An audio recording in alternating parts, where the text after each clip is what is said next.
Good morning. ഒരിക്കൽ കൂടി ഞങ്ങളുടെ ചാനലായ അറിവിൻ്റെ പ്രണയിനിയിലേക്ക് സ്വാഗതം. ഇന്ന് നാം ഡിസ്കസ് ചെയ്യാൻ ആഗ്രഹിക്കുന്നത് ഒരു കവിതയാണ്. സരോജിനി നായിഡുവിൻ്റെ ലവ് ആൻഡ് ഡെത്ത്, സ്നേഹവും അല്ലെങ്കിൽ പ്രണയവും മരണവും എന്ന ഒരു കവിതയാണ് ഇന്ന് നാം ഡിസ്കസ് ചെയ്യുന്നത്.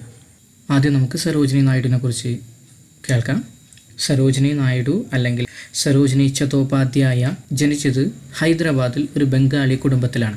1879 ഫെബ്രുവരി 13 സരോജിനി നായിഡുവിൻ്റെ ജനനം. സരോജിനി നായിഡു ഒരു പൊളിറ്റിക്കൽ ആക്ടിവിസ്റ്റും അതുപോലെ തന്നെ ഒരു കവയിത്രി കൂടിയായിരുന്നു. അതുകൊണ്ട് തന്നെ ഇന്ത്യയുടെ വാനമ്പാടി, നൈറ്റിംഗേൽ ഓഫ് ഇന്ത്യ എന്ന പേര് ലഭിച്ചു.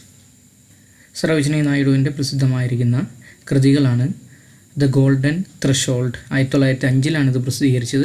The bird of time 1912, Muhammad Jinnah an ambassador of unity 1916 the broken wing 1917, the sceptred flute 1928, the feather of the dawn 1961. Love and death, സ്നേഹവും മരണവും അല്ലെങ്കിൽ പ്രണയവും മരണവും തീർച്ചയായിട്ടും രണ്ട് വ്യത്യസ്തമായിട്ടുള്ള കാര്യങ്ങളെയാണ് ഈ സോണറ്റിൽ പരാമർശിക്കുന്നത്. സോണറ്റ് എന്നുള്ളത് 14 വരികളുള്ള കവിതയാണ്. ഈ കവിതയിൽ ഒരു വിഷയത്തെക്കുറിച്ച് വാദപ്രതിവാദം നടത്തുക അല്ലെങ്കിൽ ഡിബേറ്റ് ഉണ്ടാകും. അതാണ് പൊതുവെ സോണറ്റ് എന്ന് പറയുമ്പോൾ. രണ്ട് തരത്തിലുള്ള സോണറ്റ് ഉണ്ട്, പെട്രാർക്കിയൻ സോണറ്റും അതുപോലെ ഷേക്സ്പീരിയൻ സോണറ്റ്. ഈ സോണറ്റ് എടുത്തിരിക്കുന്നത് ദ ബേർഡ് ഓഫ് ടൈം എന്ന ഒരു കവിതാ സമാഹാരത്തിൽ നിന്നാണ്. ഇതിൻ്റെ ആദ്യത്തെ 8 വരികൾ ഒക്ടിഫ് എന്ന് നമ്മൾ പറയും. ഒക്ടിഫ് എന്ന് പറഞ്ഞു കഴിഞ്ഞാൽ സാധാരണ രീതിയിൽ 8 വരികളെ മാത്രം അല്ല പറയുന്നത്. അയംബിക് പെൻറ്റാമീറ്റർ എന്ന് പറയുന്ന ഒരു മീറ്റർ ഫോളോ ചെയ്യുന്ന തുടർച്ചയായിട്ടുള്ള 8 വരികളെയാണ് ഒക്ടിഫ് എന്ന് പറയുന്നത്. അയംബിക് പെൻറ്റാമീറ്റർ എന്ന് പറഞ്ഞാൽ, അയാംബിക് എന്ന് പറഞ്ഞാൽ ആദ്യം ഒരു അൺസ്ട്രെസ്ഡ് സിലബിളും രണ്ടാമത് ഒരു സ്ട്രെസ്ഡ് സിലബിളും അങ്ങനെ വരുന്നതിനാണ് അയാംബിക് എന്ന് പറയുന്നത്. പെൻറ്റാമീറ്റർ എന്ന് പറഞ്ഞു കഴിഞ്ഞാൽ ഒരു വരിയിൽ 5 ഫീറ്റ് അല്ലെങ്കിൽ 5 പ്രാവശ്യം ഈ അയാംബിക് റിപ്പീറ്റ് ചെയ്യുകയാണെങ്കിൽ ആദ്യം ഒരു അൺസ്ട്രെസ്ഡ് പിന്നെ സ്ട്രെസ്ഡ് അങ്ങനെ 5 പ്രാവശ്യം ഈ പാറ്റേൺ ആവർത്തിക്കുമ്പോഴാണ് അയാംബിക് പെൻറ്റാമീറ്റർ എന്ന് പറയുന്നത്. അപ്പോൾ ഈ പോയം 2 പാർട്ടായിട്ട് നമുക്ക് തിരിക്കാം. ആദ്യത്തെ ഭാഗം ഒക്ടിഫ്, ആദ്യത്തെ 8 വരികൾ, രണ്ടാമത് സെസ്റ്ററ്റ്, അവസാനത്തെ 6 വരികൾ. ആദ്യ 8 വരിയിൽ ഒരു ആശയം പറയുകയും അതിന് തികച്ചും വ്യത്യസ്തമായ അല്ലെങ്കിൽ നേരെ ഓപ്പോസിറ്റായ വിഷയമാണ് അവസാനത്തെ സെസ്റ്ററ്റിൽ പറയുന്നത്. ആദ്യ ഭാഗത്ത് ആദ്യത്തെ 8 വരിയിൽ ഒക്ടിഫിൽ സംസാരിക്കുന്ന വിഷയം ഒരു കാമുകിയും കാമുകനും, ഒരാൾ ജീവിച്ചിരിക്കുന്നു, ഒരാൾ മരിച്ചിരിക്കുന്ന ഒരവസ്ഥയാണ്. കാമുകി ജീവിച്ചിരിക്കുന്നു. ആ കാമുകി ഒരു സ്വപ്നം കാണുകയാണ്. തൻ്റെ പ്രണയത്തിൻ്റെ ശക്തി കൊണ്ട്, തൻ്റെ അമൂല്യമായ സ്നേഹത്തിൻ്റെ ശക്തി കൊണ്ട് തൻ്റെ കാമുകനെ മരണത്തിൽ നിന്ന് രക്ഷിക്കാൻ, മരണത്തിനെ കീഴടക്കാൻ ശക്തമായ ഒരു സ്നേഹം, ഒരു പ്രണയമുള്ള വ്യക്തിയാണ് താനെന്ന് കാമുകി ചിന്തിക്കുകയും അത് സ്വപ്നം കാണുകയും ചെയ്യുന്നൊരു അവസ്ഥയാണ് ആദ്യത്തെ 8 വരികളിൽ കാണുന്നത്. എന്നാൽ അതിൻ്റെ രണ്ടാം ഭാഗത്ത്, അതായത് സെസ്റ്ററ്റിൽ പറയുന്നത് ഉറക്കം ഉണർന്ന, സ്വപ്നത്തിൽ നിന്നുണർന്ന കാമുകിയെക്കുറിച്ചാണ്. ആ കാമുകിക്ക് യഥാർത്ഥമായിട്ടുള്ള തിരിച്ചറിവ് കടന്നു വരികയാണ്. ഇതാണ് ഇതിലെ ഈ പോയത്തിലെ പ്രതിപാദ്യ വിഷയം.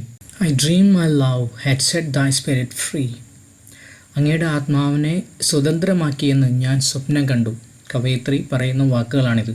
മരിച്ചു കിടക്കുന്ന കാമുകനിലേക്ക് തൻ്റെ ആത്മാവ് തിരിച്ചു വരികയും കാമുകൻ ജീവിതത്തിലേക്ക് തിരിച്ചു വരികയും ചെയ്തു എന്നാണ് കവയിത്രി ഈ വരികളിലൂടെ വിശദമാക്കുന്നത്. എൻഫ്രാഞ്ചൈസ്ഡ് ദീ from fades or mastering power.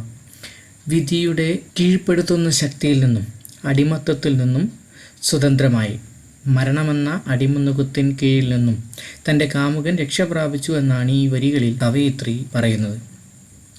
And gird thy being with a scatheless dower of rich and joyous immortality. ആനന്ദദായകവും സമ്പന്നവുമായ അമരത്വം എന്ന ഒരിക്കലും നശിക്കാത്ത സ്ത്രീധനത്താൽ അങ്ങ് ചുറ്റപ്പെട്ടിരിക്കുന്നു. മരണം ഇനി ഒരിക്കലും തൻ്റെ കാമുകനെ വാരിപ്പുണരില്ലെന്നാണ് ഇവിടെ കവയിത്രി ഉദ്ദേശിച്ചിരിക്കുന്നത്. Of love I dreamed my soul had ransomed thee. എൻ്റെ പ്രണയം മോചനദ്രവ്യം നൽകി അങ്ങയുടെ ആത്മാവിനെ സ്വതന്ത്രമാക്കി. മരണവിധിയിൽ നിന്നും തൻ്റെ കാമുകനെ രക്ഷിക്കാനായി നൽകിയ മോചനദ്രവ്യം തൻ്റെ പ്രണയത്തിൻ്റെ ശക്തിയായിരുന്നു. In thy long dread incalculable hour, from those pale hands at which all mortals cower. ഏകനായി ഭയാനകമായ എണ്ണിത്തീർക്കാൻ കഴിയാത്ത മണിക്കൂറുകളിൽ മരവിച്ച രക്തപ്രസാദമില്ലാത്ത കൈകൾ ഭയം കൊണ്ട് വിറക്കുകയാണ്. ഏതു മനുഷ്യനും വിറയാർന്ന കൈകളാലും ഭയചകിതമായും മാത്രം നോക്കിക്കാണുന്ന മരണത്തിൻ്റെ ഭയാനകതയെയാണ് ഇവിടെ വിവരിക്കുന്നത്. And conquered death by love like Savitri. സാവിത്രിയെ പോലെ മരണത്തെ കീഴടക്കി.